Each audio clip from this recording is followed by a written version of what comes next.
हे दोस्तों, भाई मेरा ना पढ़ाई में मन नहीं लगता, बट मुझे लाइफ में बहुत पैसे कमाना है। समझ नहीं आता क्या करूं। सोच रहा हूं कुछ बिजनेस रिलेटेड चीज करूं। अच्छा बेटा, तेरे को बिजनेस करना है, अंबानी बनना है। अरे पागल, सपने कम देख, पढ़ाई कर, जॉब कर। हर कोई अंबानी नहीं बन सकता। अगर धीरू भाई अंबानी ने भी ऐसे ही लोगों की बात सुनी होती तो आज मैं हजारों लोगों की तरह उनके ऊपर ये वीडियो नहीं बना रहा होता। बिकॉज सच तो ये है कि धीरू भाई अंबानी भी आपकी और मेरी तरह ही एक नॉर्मल से लड़के थे जिनका कभी पढ़ाई में इतना मन नहीं लगता था। इनफैक्ट उन्होंने कॉलेज तक नहीं पढ़ी थी, बट फिर भी वो इंडिया के सबसे अमीर पॉपुलर लोगों में से एक बने, जिनकी कंपनी वो पहली इंडिया की प्राइवेट कंपनी बनी जो फोर्ब्स 500 लिस्ट में आई, जिन्होंने अपनी लाइफ में मोर देन 75 बिलियन रुपीस का बिजनेस एम्पायर बनाया। याद रखो, 1 बिलियन मतलब 100 करोड़, सो 75 बिलियन मतलब 7500 करोड़ का बिजनेस बनाया, और वो भी अराउंड 20 साल पहले। नाउ आपको इस अमाउंट से जलने के बजाय ये क्वेश्चन पूछना चाहिए कि कैसे उन्होंने ये पॉसिबल किया। कैसे धीरू भाई ने एक रूम वाले चौल के घर से स्टार्ट करके ये सब अचीव किया। वो कौन सी बातें थी, कौन से प्रिंसिपल्स थे जिसे धीरू भाई ने फॉलो किया और इतनी सक्सेस अचीव करी। अब कुछ नेगेटिव लोग जो खुद दिन में 10 गलत काम करते होंगे वो बोलेंगे, अरे भाई सोचना क्या, पक्का 2 नंबर का काम करके आगे बढ़ा, और क्या। तो उनको मैं यही बोलूंगा कि देखो, अगर आप नेगेटिव पे फोकस करोगे तो आपको हर इंसान में कुछ गलत मिल ही जाएगा, लेकिन अगर आप पॉजिटिव पे फोकस करोगे तो लोगों की अच्छी बातों से सीखोगे और पक्का खुद भी बहुत आगे बढ़ोगे। इसीलिए पॉजिटिव पे फोकस करो और धीरू भाई से सीखो, क्योंकि उनसे सीखने के लिए सच में बहुत कुछ है।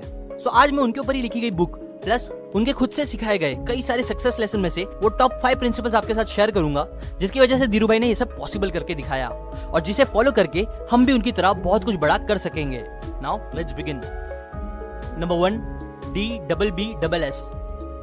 इसका फुल फॉर्म और मतलब बताने से पहले मैं तुमको धीरू भाई की स्टार्टिंग की स्टोरी बताना चाहता हूँ। धीरू भाई अंबानी वैसे तो एक स्कूल टीचर के बेटे थे, बट जैसे कि मैंने पहले ही बताया, उनका ज्यादातर नॉर्मल बच्चों की तरह कभी पढ़ाई में इतना मन नहीं रहता था। बट इसका मतलब ये नहीं था कि वो लाइफ में कुछ करना नहीं चाहते थे।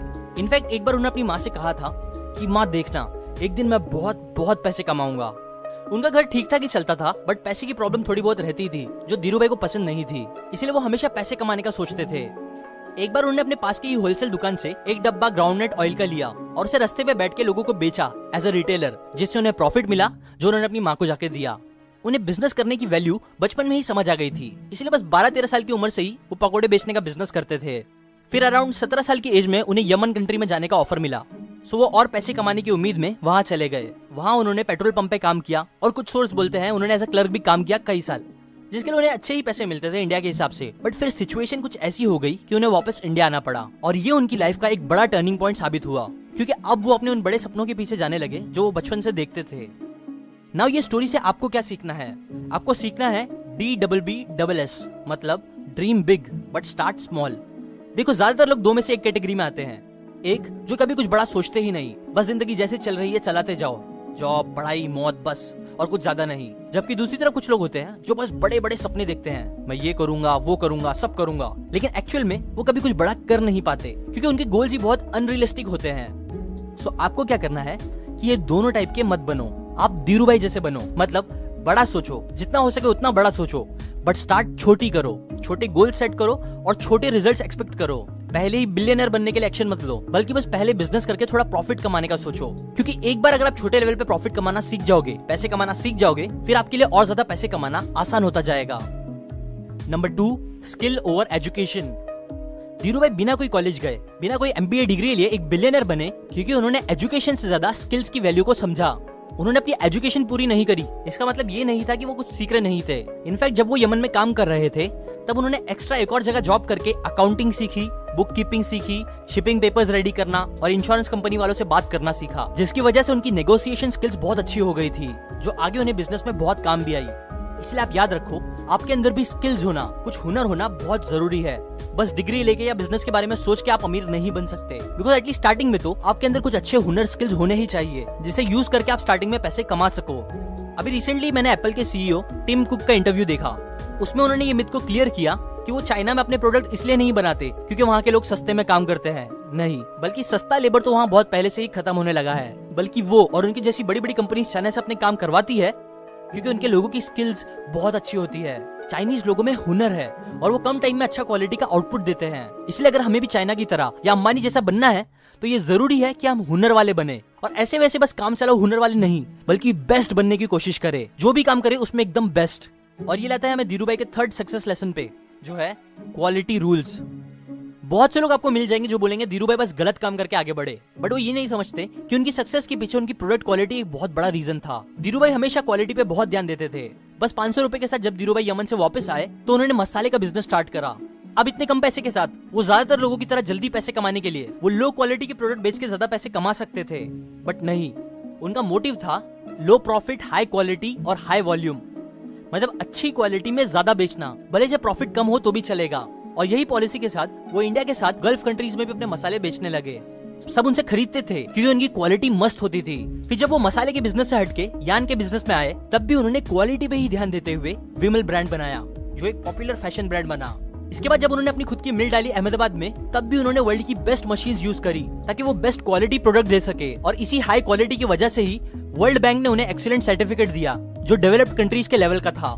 मतलब इंडिया के स्ट्रगलिंग टाइम में भी उन्होंने वर्ल्ड क्लास मशीन्स यूज करके ऐसे क्वालिटी प्रोडक्ट बनाए जो डेवलप्ड नेशंस के स्टैंडर्ड के थे। देखो ज्यादातर लोग क्या करते हैं कि बस कैसे भी एक बड़ी डिग्री अचीव करने का सोचते हैं, इंजीनियर डॉक्टर बनने का सोचते हैं, या फिर बिजनेस करके कैसे भी लोगों को उल्लू बना के ही सही बस पैसे जल्दी कमाने का सोचते हैं और अपनी स्किल्स या प्रोडक्ट की क्वालिटी पे ध्यान नहीं देते। बट ये अप्रोच बहुत गलत है, क्योंकि जैसे कि आप देख ही सकते हो आज बस डिग्री की कोई वैल्यू नहीं है, स्किल्स की है। इसलिए अगर आपको भी अमीर बनना है तो आपके काम, आपके प्रोडक्ट की क्वालिटी बेस्ट होनी चाहिए, तभी आप अंबानी जैसे रिच बन सकते हो। वरना लोग एक बार तो आपका प्रोडक्ट या सर्विस यूज करेंगे बट वापस कभी नहीं आएंगे। Number 4, beating problems. जब धीरू भाई अपनी खुद की मिल खोलने जा रहे थे तब उन्हें बहुत प्रॉब्लम फेस करनी पड़ी थी। जैसे कि 1965 में उनकी पार्टनरशिप टूट गई और फिर वो अकेले ही फैक्ट्री खोल रहे थे, जिसके बाद फिर वो हर हफ्ते मुंबई से अहमदाबाद आते थे प्रॉब्लम सॉल्व करने के लिए। लेकिन फिर तभी 1966 में सडनली रुपए की वैल्यू बहुत गिरने लगी, जिसकी वजह से उनका खर्च और काफी ज्यादा बढ़ गया। बट स्टिल उन्होंने बिना हार माने उस मिल को खोला और कपड़े बनाना स्टार्ट कर दिया। अब कपड़े तो बनने लगे लेकिन कोई भी होलसेलर उनसे कपड़े खरीद नहीं रहा था, क्योंकि पहले से इस बिजनेस को जो कर रहे थे डोमिनेटिंग प्लेयर्स, बिजनेसमैन, उन्होंने होलसेलर्स को धीरू भाई के कपड़े खरीदने से मना कर दिया था। अभी एक और बहुत बड़ी प्रॉब्लम थी। सो फिर धीरू भाई ने क्या किया? क्या वो हार मान के वहां से चले गए बड़े लोग के पावर से डर के? नहीं, तब वो खुद रास्ते पे आए और खुद से ही जाके रिटेलर्स को अपने कपड़े दुकान से दुकान जाके बेचने लगे। अब क्योंकि उनकी क्वालिटी इतनी अच्छी थी और वो इतने गट्सी और जिद्दी थे कि फिर सबको ही वो पसंद आने लगे और ऐसे ही विमल ब्रांड का नाम भी ऊपर आने लगा। सिमिलरली धीरू भाई हमेशा प्रॉब्लम से लड़ते थे, कंसिस्टेंट रहते हुए, बस लोगों से ही नहीं बल्कि नेचर से भी।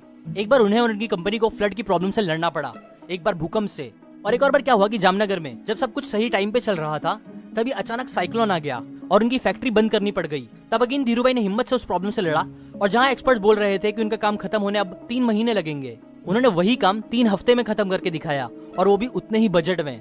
इतना ही नहीं, 1986 में उन्हें पैरालिटिक स्ट्रोक आ गया था, बट स्टिल इससे भी वो लड़े और रिलायंस को इंडिया का बिगेस्ट बिजनेस हाउस बनाया।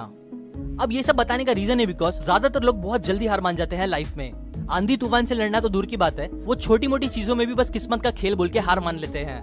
बट धीरू भाई ऐसे नहीं थे, ना आपको ऐसा होना चाहिए। कितनी भी प्रॉब्लम्स हो लाइफ में, आपको हमेशा अपने गोल्स को याद रखना चाहिए और उसे पूरा करके ही दिखाना चाहिए, फिर चाहे कुछ भी हो। Number 5, dream big, fast and ahead. मसाले के बिजनेस में धीरू भाई को प्रॉफिट हो रहा था, बट स्टिल वो पॉलिस्टर के बिजनेस में आए। क्यों? क्योंकि वो बड़ा सोचते थे, जल्दी सोचते थे और फ्यूचर का सोचते थे। उन्हें टेक्सटाइल लाइन में ज्यादा स्कोप दिखा, इसीलिए वो यार्न ट्रेडिंग में आए। फिर उसे हिट करके वो पेट्रोकेमिकल्स की लाइन में गए, फिर कम्युनिकेशन की लाइन में, फिर रिलायंस गैस एक्सेट्रा एक्सेट्रा। ऐसे ही उन्होंने हर फील्ड में काफी सक्सेसफुल बिजनेस बनाए, जहां ज्यादातर लोग तब और आज भी ये सोचते हैं कि अरे मैं अपने बिजनेस का एक हिस्सा दूसरों को क्यों बेचूं, मेरी मेहनत, मेरा स्टार्ट के पैसे लगे हैं एक्सेट्रा एक्सेट्रा। मतलब ज्यादातर लोग छोटा, स्लो और बस आज का सोचते हैं, जबकि धीरू भाई इसका उल्टा सोचते थे। एग्जाम्पल, 1977 में उन्होंने इंडिया में पहली बार IPO लॉन्च करा। उन्हें पता था कि वो अकेले अपने पैसे से बहुत बड़ा बिजनेस नहीं क्रिएट कर सकते, इसीलिए उन्होंने अपनी कंपनी के शेयर्स बेचना स्टार्ट करा। जब वो ये कर रहे थे तब उनके पास 58,000 इन्वेस्टर्स आए उनके शेयर्स खरीदने, जो तब अपने आप में एक बड़ा रिकॉर्ड था। नाउ ये सारी चीजों का रिजल्ट ये निकला कि फिर रिलायंस कंपनी एक टाइम में टोटल 3% इंडिया की GDP थी, 5% इंडिया का टोटल एक्सपोर्ट और 10% इंडिया की इनडायरेक्ट रेवेन्यू रिलायंस से ही आती थी। देखो ऐसा बहुत से लोगों के साथ होता है कि वो कोई आइडिया सोचते हैं दिमाग में बिजनेस से रिलेटेड, लेकिन फिर कभी उस पर एक्शन नहीं लेते और फिर कुछ टाइम बाद वो देखते हैं कि कोई और उनका ही सेम आइडिया इंप्लीमेंट करके बहुत आगे निकल गया है। नाउ ऐसा होता है क्योंकि ज्यादातर लोग स्लो है सोचने में, एक्शंस लेने में। इसलिए आप ऐसे मत बनो, आप बड़ा सोचो, जल्दी सोचो और फ्यूचर का सोचो।